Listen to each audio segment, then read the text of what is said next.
Good morning, all. I want to bring something up because it's very important. And I'm doing this again because I've got to show you something on the laptop. Here are the tablet. All right, here we go. I want you to look at this little video really quick, okay?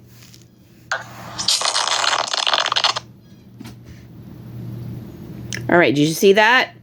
Look at that. You see that, right? Isn't it horrible? It's a horrible thing to look at. You see places being blown up, all right? Now I want you to read something. Here we go. Ethnic cleansing is the systematic force removal of ethnic, racial, or religious groups from a given area with the intent of making, hold on, little things there, making a religion, ethology, homage. Okay, I want you to look at these words.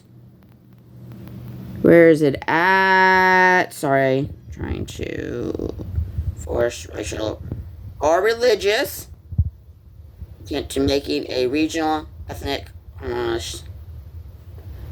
okay. You saw the word religious there. All right?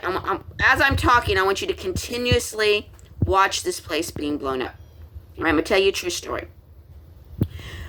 When I was still dating my husband, I had moved up to Agricola, Mississippi, and I'm calling this church out. I want you to know this.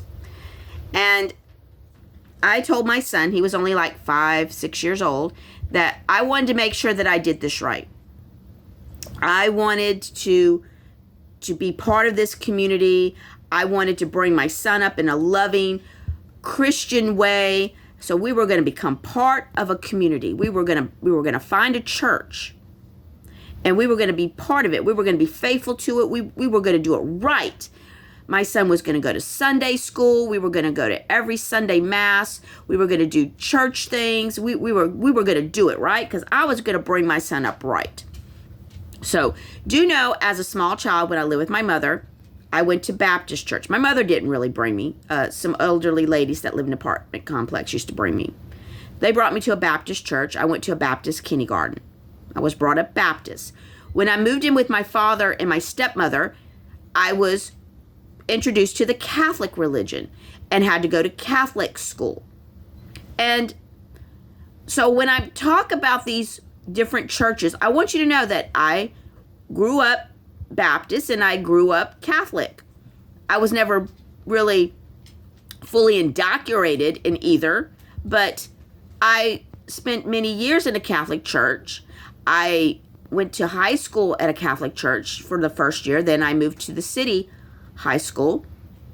I continued to go to the Catholic church for many, many years. And my son is actually baptized Catholic, okay? So when I tell you these things about churches, I don't want you to think it's because I'm against church. But I'm getting ready to explain something to you here. All right, so I got the old phone book out because you got to realize these are the 1990s. I got the phone book out and I found different churches. And I said, well, let's go to the one down the street first. It was the Agricola, the First Southern Baptist Church of Agricola, something like that. And we got up, we got dressed, and I told my son we're going to sit in the back of the church because we're going to just get to know everybody. We want to get a feel before we introduce ourselves and tell them we're new here and we want to be part of the family. So here we go. We're sitting in the back, and here comes the pastor, the minister, whatever we call him. And he started, teach. Everybody was happy and stuff. And then he started talking. And he said, the only people that are going to heaven are the people that are sitting in this church. My son tapped me on the leg, horrified, and I'm horrified, right? And he said, Mommy, I don't like this church. That's not right. And I said, you are correct, Brett. It is not right. I want to leave. I don't like it here. And I said, well, let's just sit for just a couple of more minutes. And the more that man talked, the more I felt uncomfortable. And I said, we're going. We got up and we left that church. All right. Do you know it was a very large church? There were lots of people in there. But everybody in that church believed that they were going to heaven just because they showed up to that church to listen to that man speak.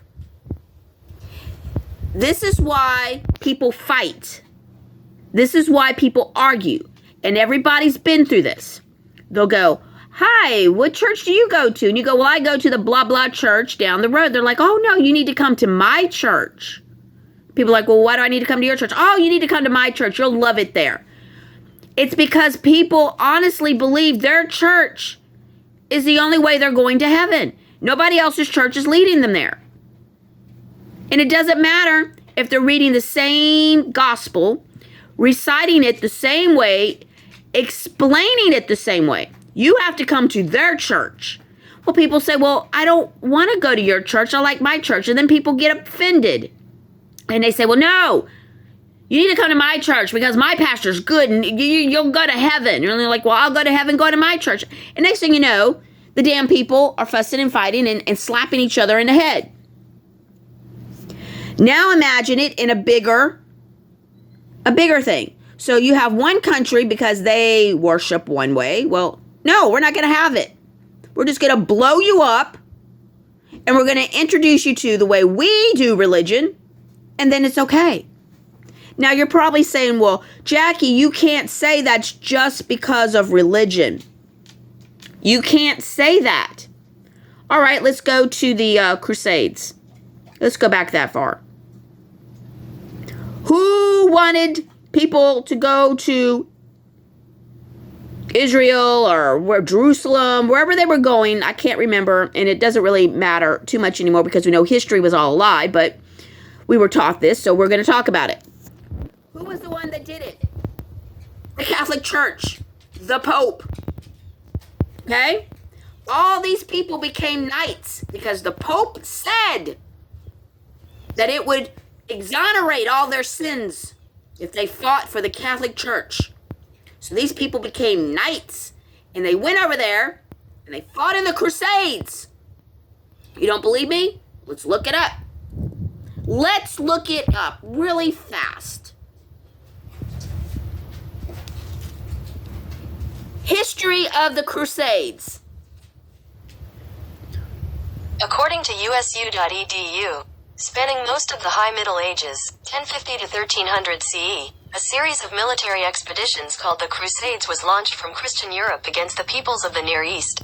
Sparked by a zeal to rid the Holy Lands of infidels, meaning Muslims primarily, only the First Crusade achieved any real or lasting success. You heard it from the mouth of Google. Religion.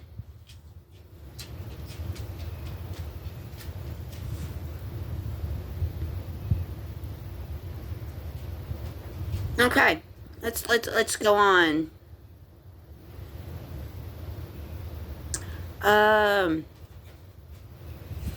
Did the Pope tell knights they would be exonerated of all sins when they joined the Crusades? Did the Pope during the Crusades tell people they could be exonerated from their sins if they became knights? Let's see. There we go.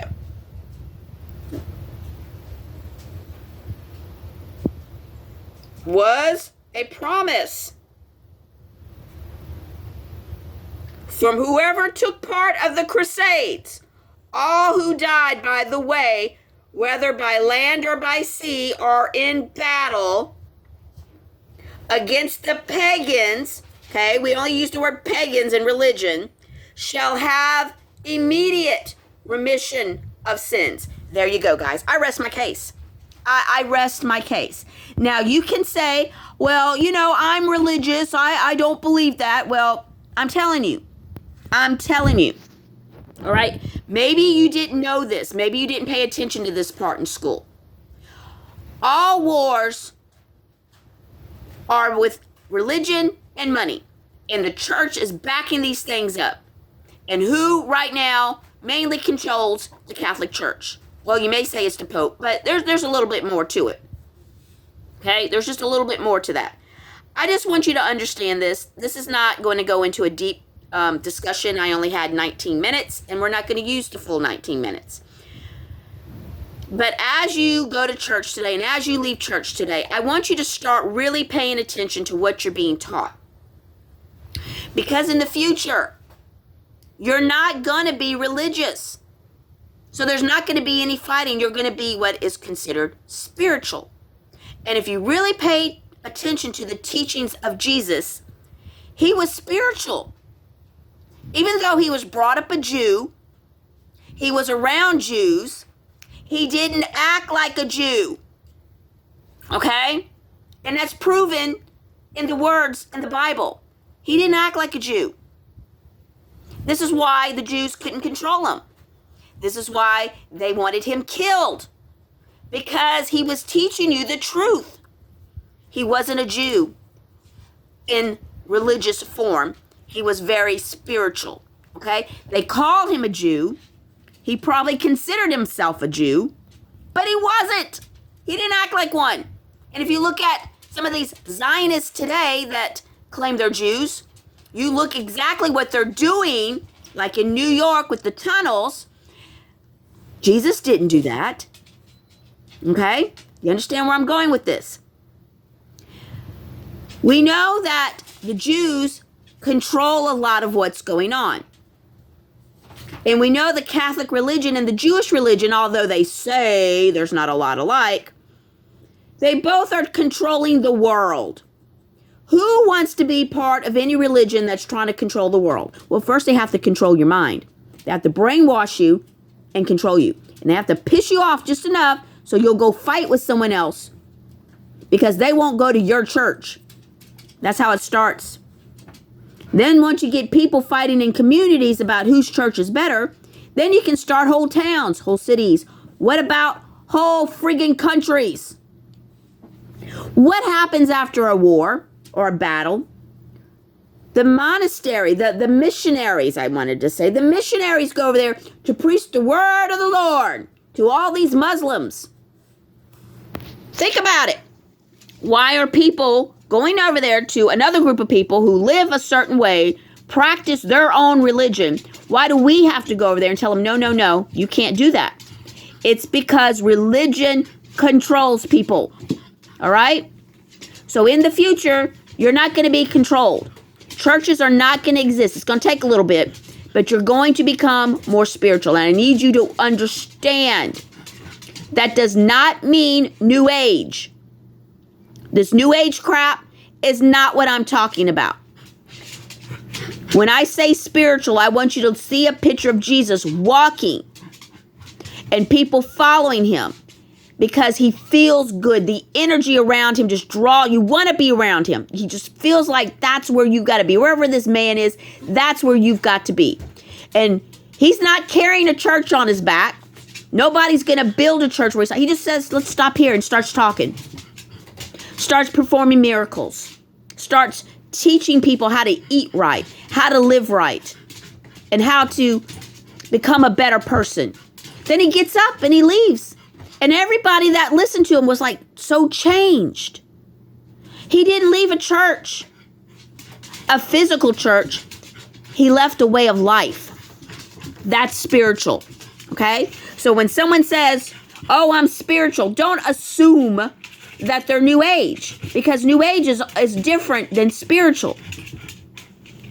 Jesus didn't say I'm New Age. He just said he was the way. Okay? That's the way of life. It's the way you should be. That's the way. He says, I am the way. He didn't say I'm spiritual. He didn't say I'm Jewish. Please understand that. So pay attention to what you're being taught. Be very alert and really listen to when someone's breaking down the teachings of these Bible. Listen to how they're explaining it and how it affects you. Does it make you angry? Does it make you want to leave that church and go slap somebody because they don't believe the way you do? Understand, religion triggers anger sometimes, triggers hate. Religion is what killed Jesus, not spirituality. Because the people that actually loved Jesus were fighting to keep him alive. They were crying. They were begging, no, don't do this. But religion, the Jewish religion, is what killed Jesus because they could not control him. Religion is about control. Plain and simple. Argue with me. Leave an ugly comment. That's fine. I'll just turn the comments off when you do.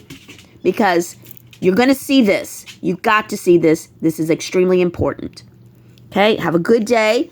And try to walk more in the light of God. Be more like Jesus. You're never going to be Jesus. But set Jesus as your goal in life. Say, what can I do today that Jesus would do? Well, Jesus might shake somebody's hand and say, hi, how you doing? That's got nothing to do with religion. That's all got to about doing God's work. Being more like Jesus. So set that as your goal. Quit saying I'm going to be a good Christian. I'm going to be a good Catholic. I'm going to be a good Baptist today. Say I'm going to be more like Jesus. And then practice it.